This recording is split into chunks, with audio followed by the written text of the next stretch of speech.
Live from Fargo and serving you on TV, online, and on the go. This is Valley News Live at noon. The man who threw a 5-year-old boy over a third-floor balcony at the Mall of America in Bloomington, Minnesota, is now sentenced to 19 years in prison.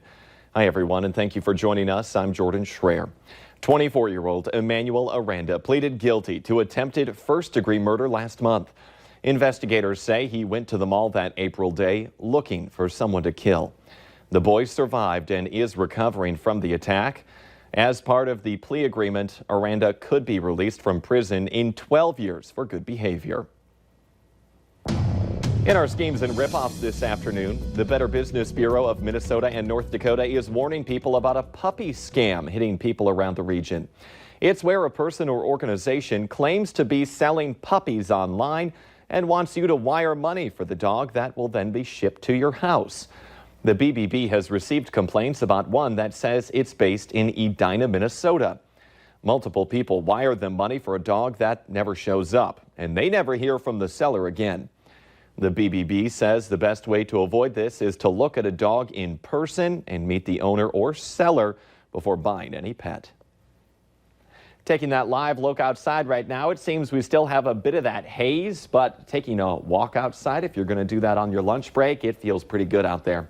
For what we can expect today, let's check in with meteorologist Lisa Green. It sure does. We're talking about temperatures hitting the 80-degree mark already at lunch hour here in Fargo, and also out west toward Jamestown. We've hit 80 here. So we're looking at some pretty mild temperatures for most of us, but a lot of heat building in here again to start off the work week. One exception is up toward the northeast in Baudette. We're at 61 degrees there. We've had some more cloud cover there and even some sprinkles from time to time up by Lake of the Woods. So a little cooler there, but still a pleasant day for most areas. Here's a look at our winds out of the south. We've got some gusts into the 20s, a 25-mile-per-hour gust right now in Grand Forks, 22 in Fargo. And that south wind will continue churning in that warmer air along with that sun helping to heat us up too.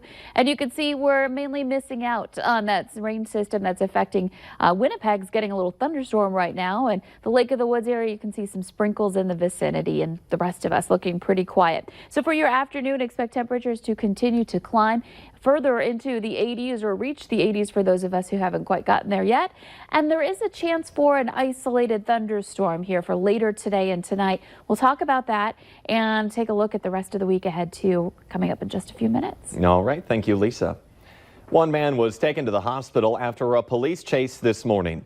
The Minnesota State Patrol says a trooper tried to stop a motorcycle just after midnight on I-94 near Moorhead.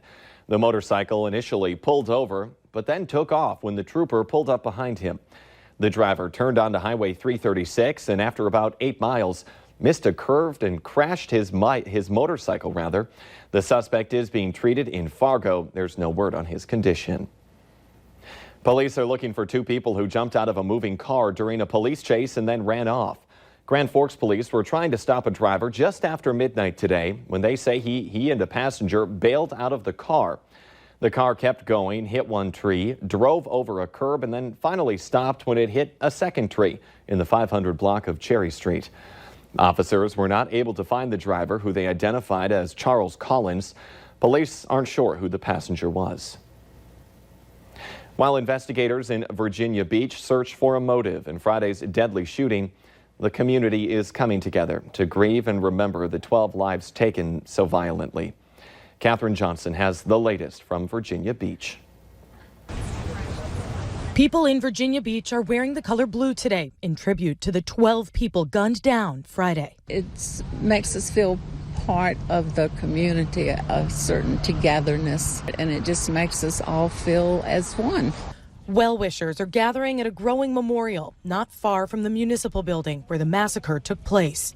To pay my respects to the people that lost their lives. They're here. They were here with us.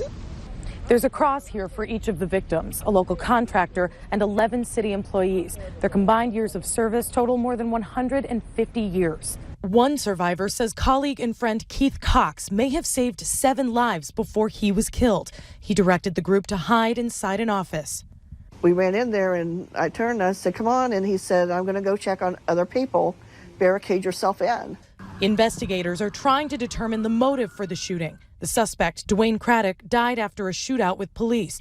Hours before the shooting, the 40-year-old emailed a resignation note to a manager. He had worked for the city for about 15 years and had a clean record. He was in good standing within his department, and that there were no issues of discipline ongoing.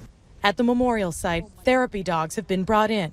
They'll interact with people struggling with the tragedy and try to bring comfort to a community in mourning. Katherine Johnson, CBS News, Virginia Beach. City offices there will remain closed today, but are expected to reopen tomorrow. The city is trying to raise money to help offset the funeral costs for the family's victims. In our consumer alert this afternoon, Purdue Foods is recalling over 31,000 pounds of ready-to-eat chicken products that may be contaminated with foreign materials like pieces of bone within the meat. The fully cooked chicken items were produced on March 21st and shipped to stores nationwide. The recall applies to Purdue's Simply Smart Organics refrigerated gluten-free breaded chicken breast tenders, refrigerated whole grain chicken breast strips, and the refrigerated whole grain chicken breast nuggets, as well as 2 other products under the food service brand Chef Quick. For details, including the barcodes that ID the products, just go to valleynewslive.com and click on this story. It's a sign that summer is here. The Fargo Parks District is opening their pools at 1 this afternoon. When it comes to water safety, a new policy has been put in place for kids. If they want to swim in the deep end, they'll have to pass a swim test. That test is swimming down the length of the pool and getting out without struggling. They will then get a wristband indicating they passed. But Pools Like Davies has many features for kids of all ages to enjoy. We've got the big bucket that kids absolutely love.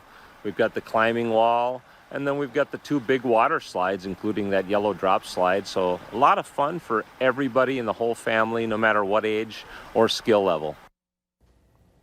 If your child receives a wristband, it will work at all outdoor pools. And while many students are just starting the summer, the West Fargo School District already has a new way to pick up and drop off students this fall. The district unveiled a new all-electric school bus. Back in November, the school board voted to buy the all-electric bus for roughly $314,000. While the new electric bus is a bit pricey, school officials anticipate an annual savings of $2,500 in diesel and $1,800 in maintenance. When you look at the life of our school buses, we're running 15-year cycles on them, rotation cycles. So over those 15 years is when we're projecting that we should be breaking even, somewhere between that 12 and 15-year mark. The bus can go about 100 miles on a single charge. Coming up.